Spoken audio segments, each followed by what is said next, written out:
رکھا جب میرے نبی نے دنیا میں قدم، پتھر بھی کلمہ پڑھ کر مسلمان ہو گئے۔ پیارے ناظرین، حضرت آمنہ رضی اللہ تعالیٰ عنہ فرماتی ہیں کہ جب میرا بچہ میرے پیٹ میں تھا تو بڑی عجیب عجیب چیزیں دیکھتی تھی۔ اگر میں گھر سے باہر نکلتی تو بادل کا ایک سایہ میرے اوپر آ جاتا اور مجھے دھوپ نہ لگتی۔ اگر میں پانی بھرنے کے لیے زمزم کے کنویں کی طرف جاتی تو راستے میں جتنے پیڑ ہوتے ان کی ٹہنیاں میرے سامنے جھک جاتی جیسے مجھے سلام کر رہی ہوں۔ میں حیران تھی کہ آخر یہ سب میرے ساتھ ہی کیوں ہو رہا ہے، اور جب زمزم کے کنویں کے پاس پہنچتی تو نیچے کا پانی اپنے آپ اوپر آنے لگتا اور بالکل اوپر منڈیر تک آ جاتا، اور میں اپنے ہاتھوں ہی سے بالٹی پکڑ کر پانی بھر لیتی تھی۔ مکہ کی عورتیں مجھے زمزم کے کنویں کے پاس کھڑے رکھتی تھی اور مجھے جانے نہیں دیتی تھی۔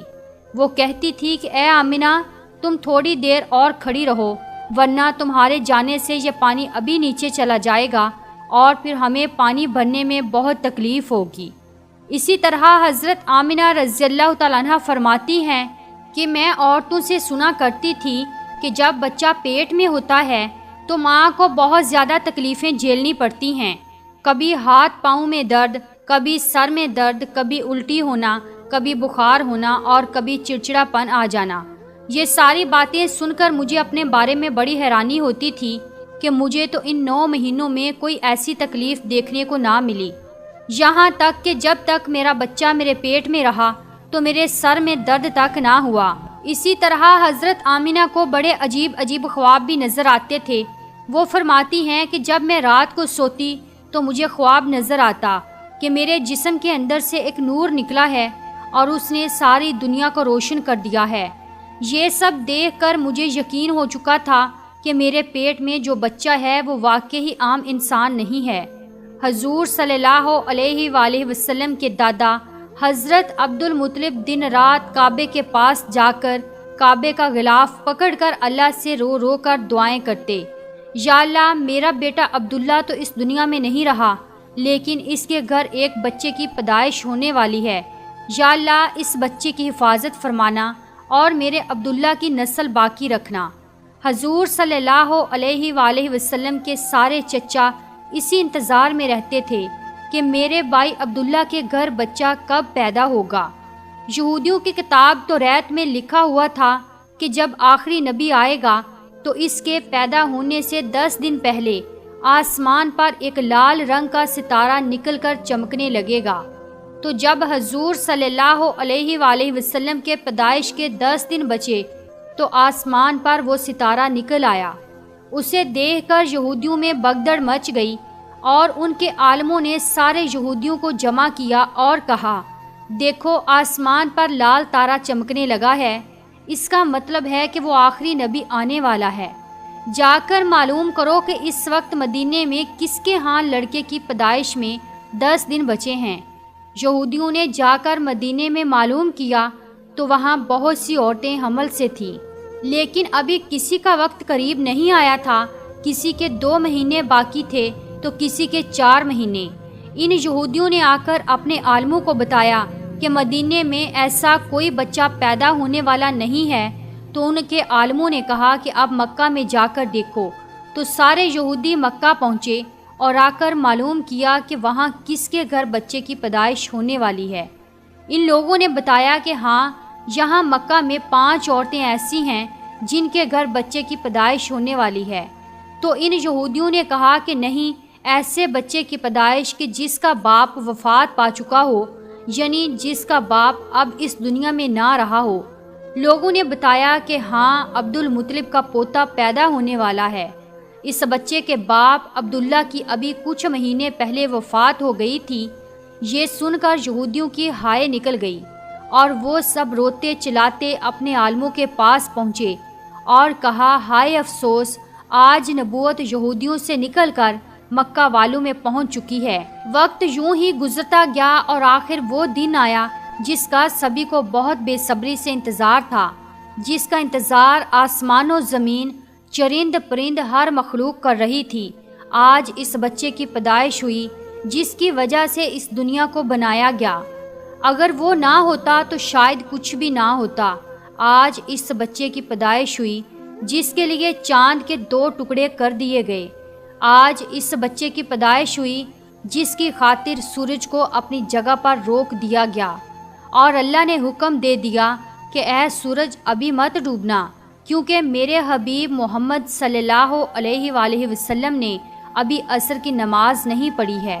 آج اس بچے کی پیدائش ہوئی جس کے پاس ساری زندگی میں جبرائیل علیہ السلام 26,000 بار آئے۔ رات کا وقت ہو چکا تھا۔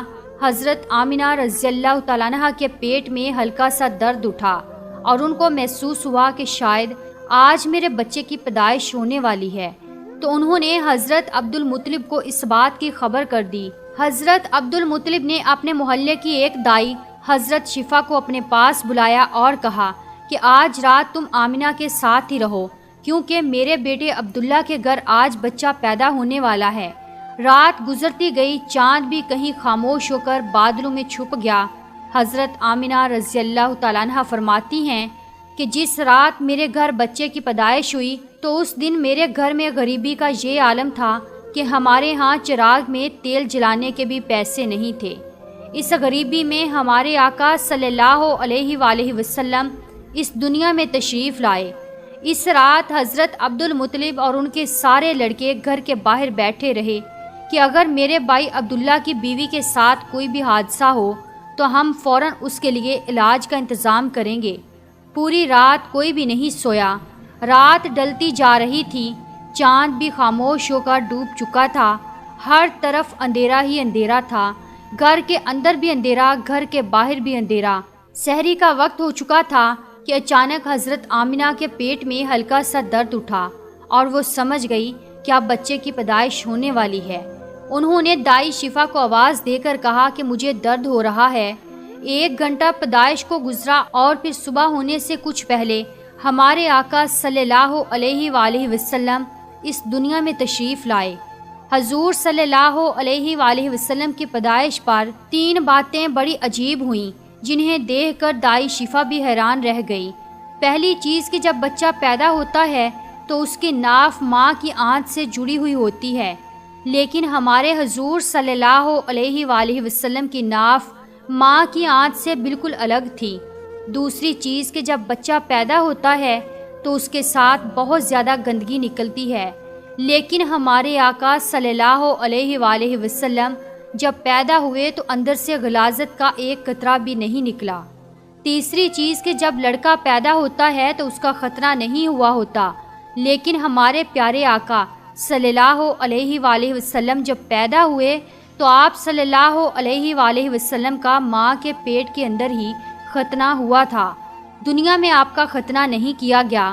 یہ 3 چیزیں دیکھ کر دائی شفا گھبرا گئی اور حضرت آمنہ رضی اللہ تعالیٰ عنہ سے کہنے لگی، اے آمنہ، میں نے اپنی ساری زندگی میں ایسا بچہ نہیں دیکھا۔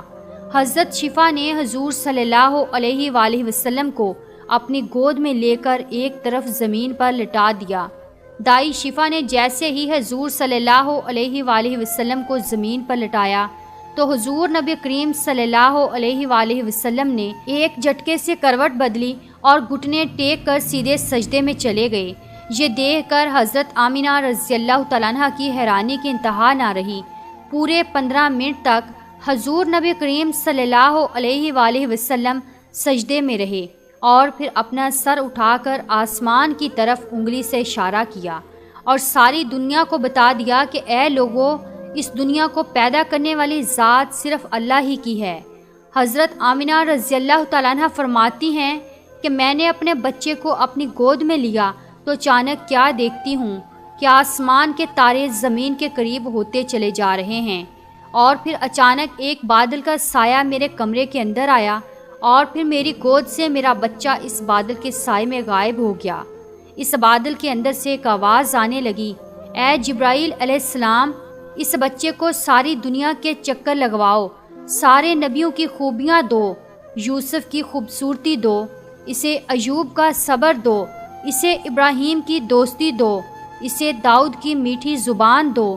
اور پھر حضرت آمنہ رضی اللہ تعالیٰ عنہ فرماتی ہیں کہ تھوڑی دیر بعد وہ بادل کا سایہ ختم ہو گیا اور میں دیکھتی ہوں کہ میرا بچہ میری گود میں لیٹا ہوا تھا۔ صبح ہونے والی تھی دائی شفا نے باہر نکل کر حضور صلی اللہ علیہ وآلہ وسلم کے دادا حضرت عبد المطلب کو خوشخبری سنائی اور کہا، اے عبد المطلب، تجھے پوتا مبارک ہو۔ یہ سن کر رات بھر کے جاگے حضرت عبد المطلب کی ساری تھکن جیسے ایک پل میں ختم ہو گئی ہو، اور وہ اتنا زیادہ خوش ہوئے کہ ان کی آنکھوں سے آنسو بہنے لگے، اور دائی شفا سے کہا کہ جلدی سے مجھے میرا پوتا لا کر دو۔ دائی شفا جیسے ہی حضور صلی اللہ علیہ وآلہ وسلم کو باہر لے کر آئی تو نظر پڑتے ہی سب کے ہوش اڑ گئے۔ اس قدر خوبصورت بچہ آمنہ کے گھر میں پیدا ہوا ہے۔ سارے چچا بھی اپنے بھتیجے کو دیکھ کر بہت زیادہ خوش ہوئے، یہاں تک کہ جب ابو لہب کی باندی صوبیہ نے جا کر ابو لہب کو خوشخبری سنائی کہ اے ابو لہب، تجھے بھتیجا مبارک ہو، تو یہ سن کر ابو لہب اتنا زیادہ خوش ہوا کہ اس نے اپنی باندی صوبہ سے کہا، جا، میں نے تجھے بھتیجے کی خوشی میں آزاد کر دیا۔ حضرت عبد المطلب بہت بوڑھے ہو چکے تھے، لیکن پھر بھی مارے خوشی کے اپنے پوتے کو گود میں لیے کعبہ کی طرف دوڑتے چلے جا رہے تھے۔ سارے مکہ والے بھی خوشی سے نعرہ لگاتے ہوئے حضرت عبد المطلب کے پیچھے چل رہے تھے۔ کعبہ کے پاس پہنچ کر عبد المطلب نے اللہ سے دعا مانگی کہ اے اللہ، میرے پوتے کو سلامت رکھنا اور اسے زندگی میں بہت بڑا انسان بنانا۔ شاید عبد المطلب کو یہ نہیں پتا تھا کہ ان کا پوتا تو وہ انسان ہے جس کی خاطر اس دنیا کو بنایا گیا ہے۔ ان کا پوتا اتنا بڑا انسان ہے کہ اللہ نے معراج کے موقع پر زمین سے اٹھا کر 7ویں آسمان پر اپنے سامنے بٹھایا اور اس سے باتیں کی۔ ان کا پوتا وہ انسان ہے جسے مایوس دیکھ کر اور اس کی آنکھوں میں آنسو دیکھ کر آسمانوں پر تہلکہ مچ جاتا تھا۔ حضرت عبد المطلب نے کعبے کا غلاف پکڑ کر اپنے پوتے کے لیے دعائیں مانگی اور پھر انہوں نے پوتے کا نام محمد رکھا۔ محمد کا مطلب ہوتا ہے کہ جس انسان کی بہت زیادہ تعریف کی جائے۔ یہ نام سن کر مکہ والے کہنے لگے، اے عبد المطلب، یہ کیسا عجیب سا نام تم نے اپنے پوتے کا رکھ دیا ہے، ہم نے تو آج تک ایسا نام نہیں سنا۔ تو حضرت عبد المطلب نے جواب دیا کہ اے مکہ والو، تمہیں کیا پتا کہ میرے اس بچے کی ایک دن ایسی شان ہوگی، لوگ اس کے پیچھے چلیں گے۔ ایک بار حضور اکرم صلی اللہ علیہ وآلہ وسلم مدینے میں اپنے صحابہ کرام کے ساتھ بیٹھے ہوئے تھے تو حضور کریم صلی اللہ علیہ وآلہ وسلم کے چچا حضرت عباس رضی اللہ تعالیٰ عنہ نے فرمایا، اے اللہ کے رسول، مجھے بچپن ہی سے معلوم ہو گیا تھا کہ آپ بڑے ہو کر کوئی بہت بڑے انسان بنو گے۔ حضور صلی اللہ علیہ وآلہ وسلم نے پوچھا، اے چچا جان، آپ کو کیسے پتا؟ تو حضرت عباس رضی اللہ تعالیٰ عنہ نے فرمایا کہ اے اللہ کے رسول، جب آپ 2 مہینے کے تھے تو ایک رات میں نے آپ کو دیکھا کہ آپ چارپائی پر اکیلے لیٹے رو رہے تھے۔ میں نے آپ کو چپ کرانے کی کوشش کی، لیکن آپ نے میری طرف نہیں دیکھا بلکہ اچانک آسمان کی طرف دیکھ کر مسکرانے لگے۔ میں حیران رہ گیا اور پھر میں نے بھی آسمان کی طرف دیکھا تو میری نظر پھٹی کی پھٹی رہ گئی۔ میں نے دیکھا کہ چاند آپ کی انگلی کے اشارے پر ناچ رہا ہے، آپ جدھر انگلی لے جاتے چاند ادھر کو ہو جاتا ہے۔ یہ منظر دیکھ کر میں سمجھ گیا کہ آپ کوئی عام انسان نہیں ہیں۔ حضور صلی اللہ علیہ وآلہ وسلم نے فرمایا کہ ہاں میرے چچا جان، آپ صحیح فرما رہے ہیں کہ بچپن میں چاند مجھے کہانیاں سناتا تھا، میرے ساتھ کھیلتا تھا اور مجھے رونے نہیں دیتا تھا۔ سبحان اللہ! ایسے تھے ہمارے نبی کہ جن کے گھر میں اتنی غریبی تھی کہ ان کی ماں اپنے اس یتیم بچے کے لیے ایک کھلونا تک نہیں خرید سکتی تھی، تو اللہ نے چاند کو حکم دے دیا کہ اے چاند، تو میرے محبوب کے لیے کھلونا بن کر اسے کھلاؤ اور اسے رونے مت دینا۔ حضور صلی اللہ علیہ وآلہ وسلم کی جس دن پیدائش ہوئی تو اس دن دنیا میں جتنے بھی بت تھے وہ سب زمین پر اوندے منہ گر پڑے۔ ایران کے بادشاہ کے دربار میں 1000 سال سے ایک آگ جل رہی تھی، وہ لوگ آگ کی پوجا کیا کرتے تھے۔ حضور نبی کریم صلی اللہ علیہ وآلہ وسلم کی جس وقت پیدائش ہوئی تو ایک دم وہ آگ بجھ گئی اور اس بادشاہ نے اپنے محل میں اپنی شکل کی 14 لائٹیں بنوا رکھی تھیں۔ حضور صلی اللہ علیہ وآلہ وسلم کی پیدائش پر وہ ساری لائٹیں دھڑم سے جا کر زمین پر گری۔ اگلے دن دوپہر کے وقت ایک یہودی آدمی اپنا کچھ سامان بیچنے کے لیے مکہ آیا ہوا تھا، تو اس نے آسمانوں پر دیکھا تو اسے وہ ساری نشانیاں دکھنے لگی جو آخری نبی کے پیدا ہونے کی نشانیاں تھیں۔ اس نے مکہ والوں سے پوچھا کہ آج کسی کے ہاں کوئی بچہ پیدا ہونے والا ہے؟ ان لوگوں نے بتایا کہ ہاں فلاں فلاں عورت کے ہاں لڑکا ہوا ہے۔ اس یہودی نے کہا کہ نہیں، ایسا کوئی بچہ جس کا باپ نہ ہو۔ تو لوگوں نے بتایا کہ ہاں عبد المطلب کا پوتا پیدا ہوا ہے۔ اس یہودی نے کہا کہ مجھے چل کر دکھاؤ، میں اس بچے کو دیکھنا چاہتا ہوں۔ پھر وہ یہودی حضرت آمنہ رضی اللہ تعالیٰ عنہ کے گھر پہنچا اور حضور صلی اللہ علیہ وآلہ وسلم کو اپنی گود میں لیا، اور پھر پلٹ کر حضور نبی کریم صلی اللہ علیہ وآلہ وسلم کی پیٹھ کو دیکھا تو اس کی چیخیں نکل گئیں، کیونکہ حضور نبی کریم صلی اللہ علیہ وآلہ وسلم کی پیٹھ پر نبوت کی مہر لگی تھی۔ جب اس یہودی نے نبوت کی مہر دیکھی تو وہ روتا ہوا کہنے لگا، ہائے افسوس، آج یہودیوں کے ہاتھ سے نبوت نکل گئی، اب ان کی بربادی بہت قریب ہے۔ ایک آمنہ کا لال، ایک فاطمہ کا لال، نانا بھی بے مثال تو نواسہ بھی بے مثال۔ سبحان اللہ۔ پیارے ناظرین، اگر آپ لوگوں کو ہماری آج کی یہ ویڈیو پسند آئی ہے تو ویڈیو کو لائک کیجئے، ہمارے چینل کو سبسکرائب کیجئے، اور کمنٹ باکس میں پیارے نبی صلی اللہ علیہ وآلہ وسلم کا نام ایک بار ضرور ٹائپ کیجئے۔ شکریہ۔